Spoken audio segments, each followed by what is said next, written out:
Hello Got it. everyone. Today with me I have Gursimran Khamba, who is one of the many prominent names in Indian comedy space. He is with many talent, blogger, writer, stand-up comedian. Additionally, he has featured in various AIB videos along with Tanmay Bhatt, Rohan Joshi, Ashish Sakya, who are the OGs of Indian stand-up comedy. In 2021, he also wrote a satire comedy-based stand-up comedian for Sony Live called Chalo Koi Baat Nahi. Well, Gursimran, welcome to Adgully's session. Hi. Thank you for using the word OG, which is always great to refer to people who are old and on their way to retirement. I appreciate it. I would like to know about that comedy, is a genre that requires a lot of efforts. And everyone thinks that it's so easy, comedy to aise ho jata hai, but no, it requires a lot of efforts to get a new punchline every time. So how do you prepare yourself for it? You mean in the context of like a show, or like is there a specific Like just context? every time when you're on the stage.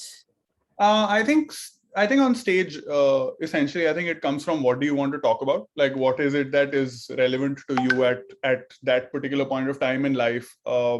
So I think it's not so much about say trying to come up with a new punchline. It's also, I think, more about what is it that you genuinely feel. And I think how all of us are just mentally trained to look at the weirder side of it. Like for me, for example, humor is a great defense mechanism. Like every time I'm stressed or every time something really like weird is happening, I always try and find the absurdity in it. So I think we are slightly just programmed that way, I think, to think that way. Also, you are one of the most recognized stand-up comedians in India. How do you see your progression from writer, blogger, comedian? What are the other roles that you want to, play in the coming times? I think, okay, so a good question, because I feel like there's like a list of things that I always wanted to do in life. Like always wanted to be a showrunner and write my own fiction show. I've done 2 of those now. Always wanted to write a movie. I've done that now. I was the creative director right now on Kapil's Netflix special. So I think in terms of the checklist that sort of I had in my head in terms of roles I want to fulfill, I think mostly we've managed to do most of those. I think what I'm really having fun with right now is creating really interesting campaigns within the advertising space, because I think I think it's so much fun because it feels usually fairly stale, and there's a lot of our training that has happened in our previous work that I feel like obviously just very directly applies to the kind of stuff that we use in advertising. So that's a lot of fun to do, and I'm enjoying doing that right now. So as you said that you're also working for advertising, advertisements as well. So how do you see that the representation of women has changed over the years in advertising? So it's not a question that I'm very familiar with, purely because I'm not from the advertising industry per se. So I would imagine that, for example, we just recently did a couple of campaigns, right? We did a campaign for the Whole Truth Foods, and we did a campaign for Deserve. Now we are sort of, me and my team is not in the quote unquote traditional. We're not a traditional agency, right? We're not. Yes. So personally, I feel like I'm not equipped to answer that question, because I feel like that is a kind of question that an insider would have more interesting views on. Whereas I feel like we are like our team is very happy to be outsiders, because I feel like we get to do a lot more interesting creative stuff, which maybe others do not have as much liberty to do. So to answer specifically for your question, I feel like I don't know if I'm the best equipped, honestly. So I will just give you a random answer, which will be based in absolutely no data. So I don't want to do that. Okay. So having been in having been a stand-up comedian yourself, how much do you think that the comic sense in India has changed in terms of content, audience tolerance, and exposure in general? I think the exposure is a lot more. I think when we started out, I think all of us were new to the space. I think at that time it like gin ke I think 50 log hote the, and we sort of knew everyone who was in the. I don't think it was an industry then. I feel like now it is absolutely a legitimate industry where if tomorrow if a 16-year-old used to ask me then, hey, how do I do this? And versus when they ask me now, hey, if I want to do this, what would you suggest? Now that it's a more formalized industry, I think there's a lot more avenues. There's a lot more places you can go. There's a lot more learning. There's a lot more mentors that you can work with. So I feel like that exposure is definitely different. I feel both for the audience and I feel for the comedians as well. As far as I think comedic sense, I think is the same. Yeah, like we were not good at taking jokes then. We are probably worse at taking them now. So I don't think that has changed. I think only I think more people have an opinion, which I think amplifies that a little bit. But otherwise, I don't think much has changed. I think our inability to take a joke remains profoundly similar. And how do you see the influencer marketing, if you call these days the Insta influencer, the Facebook influencers, the TikTok influencers, further expand in India? Correct. I find that industry very fascinating because I feel like everyone's an influencer. Like, who is not an influencer? Like, every day I come across like 2 new names and I'm like, who is this person? And they have like some 1 million followers. I'm like, really? How have I not even remotely, like, what rock am I living under? But I feel like we did a very interesting campaign with the Whole Truth Foods last year. And that was very fun because Shashank, who's CEO, he said the same thing. He was like, I feel like influencer marketing, everything can be paid. Like, I pay you depending on how many followers you have. I will pay you X amount of money and you will say whatever the hell. Like, that product might not even exist. It is a fake product. I might not even have this thing, but I give you enough money, you will be like, हाँ best है, मैंने तो यही use किया है पूरी जिंदगी, इससे best कोई है ही नहीं market में. तो that's why we created that campaign, because we wanted to call out that culture where we felt like, influencers were supposed to be quote unquote the replacements of, say, your Bollywood celebrity or your cricketer. These were people we were supposed to trust. But I think like every industry eventually gets corrupted.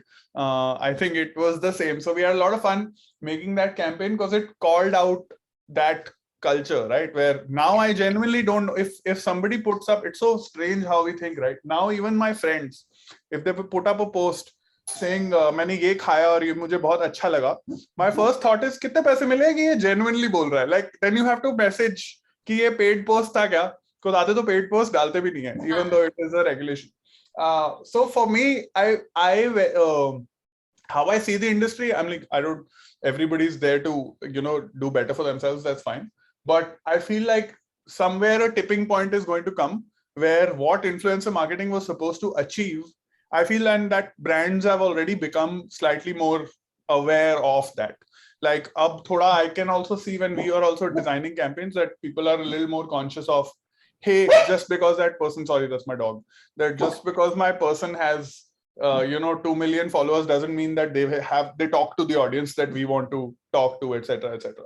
So हमने सबने बहुत पैसे कमाए यार इसमें. Like, हम भी जब ओरिजिनली like 5-7 साल पहले जब कोई कभी ब्रांड ब्रीफ्स आते थे कि इस पे आप एक ट्वीट कर दीजिए कि आपकी चॉकलेट बड़ी अच्छी लगती है ना, we were like, really, like you're giving us money for this? What? Like, it felt very like, बड़ी शर्म आती थी पैसे लेने में.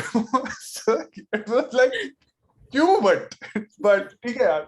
But I feel like that tipping point is coming, and I feel like now brands are becoming a lot more aware of that. So yeah. Okay, and what are the different kind of brands that you would like to work with in coming times? For us also, actually, so we actually internally have a really fun metric. So we don't work with everyone also because we feel like we are not the best fit for everyone.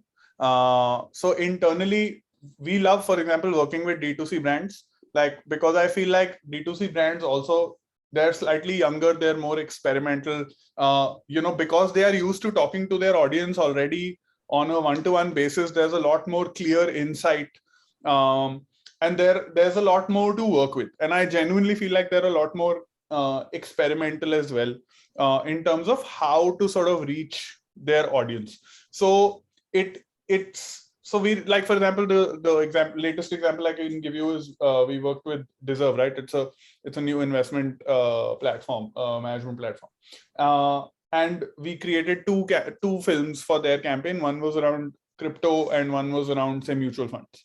And the idea was that, for example, for crypto, every influencer was saying, hey, invest in crypto, and all of us were like, but really, do people who are putting the money in even understand, or are they just looking at a Ranveer Singh on TV during the middle of the IPL going, "Acha, wo bol raha hai, to theek hi hoga." You know what I mean? So for a brand like Deserve to take that risk, to be able to say, "Hey, let's go out on a limb and say, hey, do you even know what can happen if things go wrong in crypto? Are you aware of the risks?" And do it in a really funny, no holds barred way. Was really fun to create. So whoever we end up working with, we have sort of like this agreement saying, hey, we want to go a little bit out there, because, and the good thing is, aise koi aata bhi nahi hai. Like, nobody will come to me and say, hey, toothpaste bechna hai, par daant safed hona chahiye, wo wala call bhi nahi aata hai. So it's always very interesting and fun and challenging whatever we end up taking. But for us, I personally, like our team, we really enjoy working with D2C brands in general for the reasons I told you. All right. In 2021, we saw Chalo Koi Baat Nahi, which was a satire-based comedy, and was written by you and Amit Tandon. Will there be a second part to it, or are there any similar projects that you are working on currently? So unfortunately, I don't think there's a season 2 of that one. I wish more people had seen it. I've seen that show. We really enjoyed making it. We did a really fun 6 episodes of that. So we're not doing a season 2 of that. But we and in the non-fiction space, the most recent one I did, like I mentioned, I was the creative director for Couple's Netflix show called I'm Not Done Yet. If you guys have not seen it. But more recently, I'm actually outside of the brand stuff that we're doing. We're doing a lot more fiction stuff. And unfortunately, I can't talk about that given the non-disclosure agreements that we have all signed with regards to the projects. But for sure, like in the OTT space, it's there is always something that we're working on internally. So more people will see that in 2022 as well. Hopefully, if we can shoot and there is no 5th variant and World War III does not strike us also. Hope not. I know. Gursimran, that was all with my questions. Thank you so much. It was really wonderful No worries. speaking to you. Thank you so much. Thanks, Nehal. Thank you. Appreciate it.